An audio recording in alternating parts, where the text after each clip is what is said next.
Most people think starting a company in Trinidad and Tobago is complicated, expensive, and full of legal confusion. And because of that belief, they never even try. But here's the truth, no one tells you. The process is actually very structured, very predictable.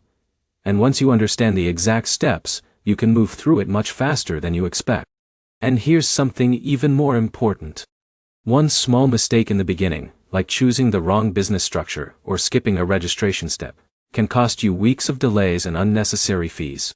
So in this guide, you're going to see the exact legal process, broken down in a simple, practical way that anyone can follow, even if you've never started a business before.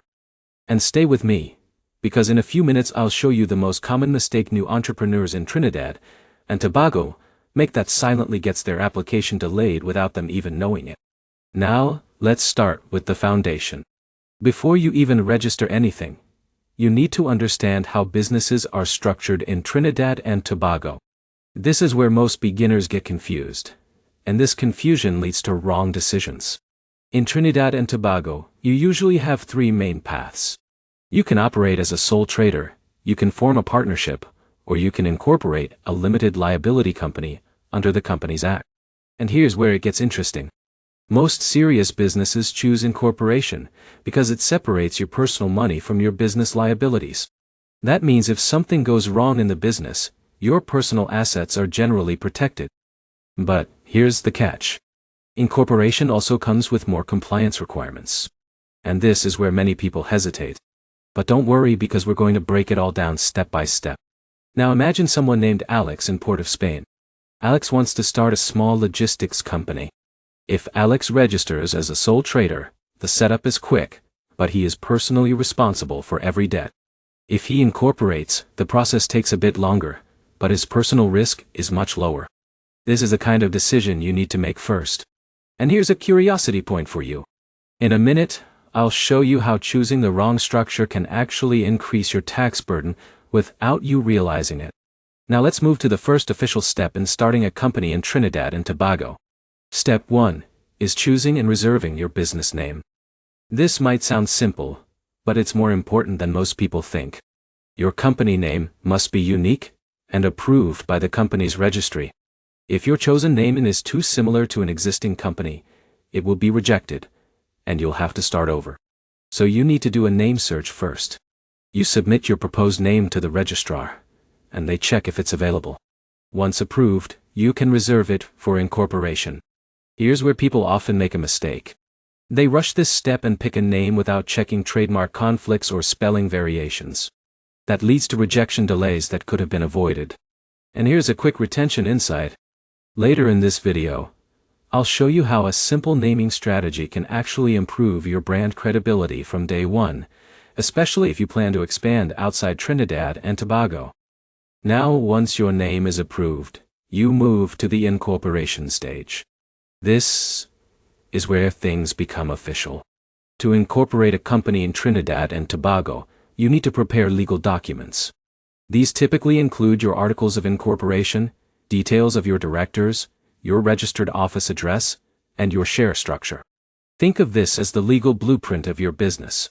Let's break it down simply. Your articles of incorporation define how your company operates.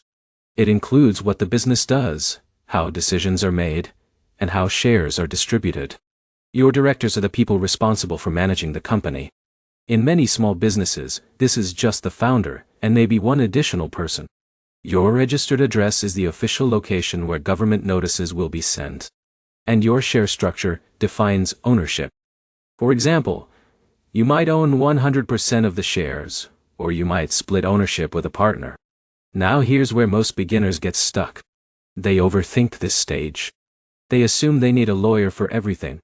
But in reality, while legal help can be useful, many small businesses can complete this with proper guidance and attention to detail.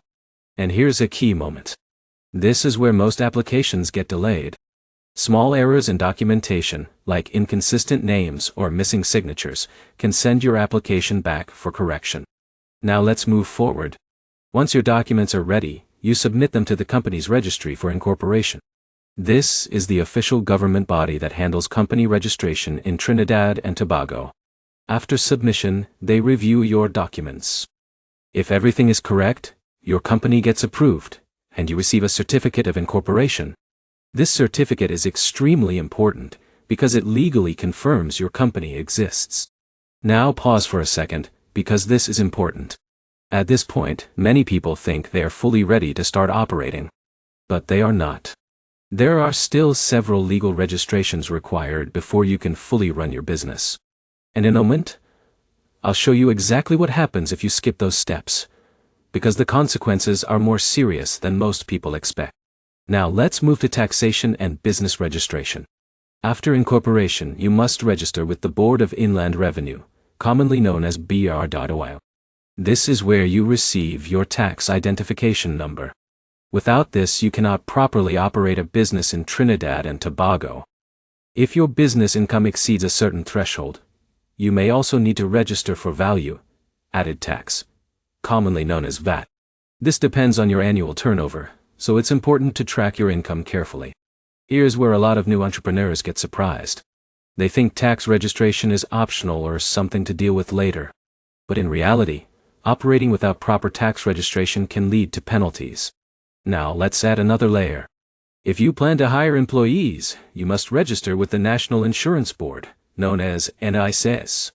This ensures that employee contributions for Social Security are properly managed. So at this stage, your business is no longer just an idea. It is becoming a fully compliant legal entity operating under national regulations. And here's a curiosity loop. In a few minutes, I'll show you how skipping asset registration can cause problems, even if you only hire one part-time employee. Now, let's talk about something very practical. Your business bank account. Once your company is incorporated, you should open a corporate bank account in your company's name. This helps you separate personal and business finances, which is extremely important for accounting, taxes, and credibility. Banks will usually ask for your incorporation documents, tax number, and identification of directors. Some banks may also require a business plan depending on the account type. And here's something many people don't realize. A properly structured business account can improve your chances of getting loans or business credit later. Now, let's move into licensing. Depending on your business type, you may need additional permits from local municipal corporations. For example, if you are opening a restaurant, retail store, or physical service location, you may need trade licenses or health approvals. This step varies depending on your industry, so it's important to check requirements specific to your business activity. Now here's where things get interesting. Most people think once they register the company, everything is done. But the real long-term success depends on compliance. That means annual filings, financial statements, and keeping your company records updated with the registry. If you fail to file annual returns, your company can be struck off the register. And restoring it later can be expensive and time-consuming. So consistency matters more than complexity. Now let's talk about timeline and cost expectations. In Trinidad and Tobago, the registration process can take anywhere from a few days to a few weeks, depending on document accuracy and workload at the registry. Costs also vary depending on whether you use professional services or handle it yourself. But here's the key insight. Most delays are not caused by the system. They are caused by incomplete or incorrect submissions. So if you prepare everything correctly from the start, the process becomes much smoother. Now let's address common mistakes. One major mistake is rushing incorporation without understanding tax obligations. Another is choosing the wrong business structure and realizing later that it doesn't suit growth plans.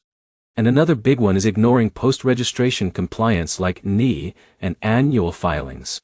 And here's that important warning I mentioned earlier. Many entrepreneurs get their company registered, but fail to activate tax and insurance registrations immediately. This can lead to penalties even if they are not actively trading yet. So timing matters. Now let's bring everything together. To start a company in Trinidad and Tobago, you begin with choosing the right structure. Then you reserve your business name. After that, you prepare and submit incorporation documents to the company's registry. Once approved, you register for tax with the Board of Inland Revenue, set up NIAs if you have employees, open a business bank account, and apply for any required local licenses. Finally, you maintain compliance through annual filings and proper financial records. That is the complete legal journey. And here's the most important takeaway. Starting a company is not just about registration. It is about building a structure that can legally support growth without creating future problems. If you understand the process early, you avoid delays, penalties, and restructuring later. And now you have a clear roadmap that takes you from idea to a fully registered company in Trinidad and Tobago without confusion. If you found this useful, like the video, drop a comment with what business you're planning to start, and subscribe because in the next guide, I'll break down how to get your first customers fast, even if you are starting from zero.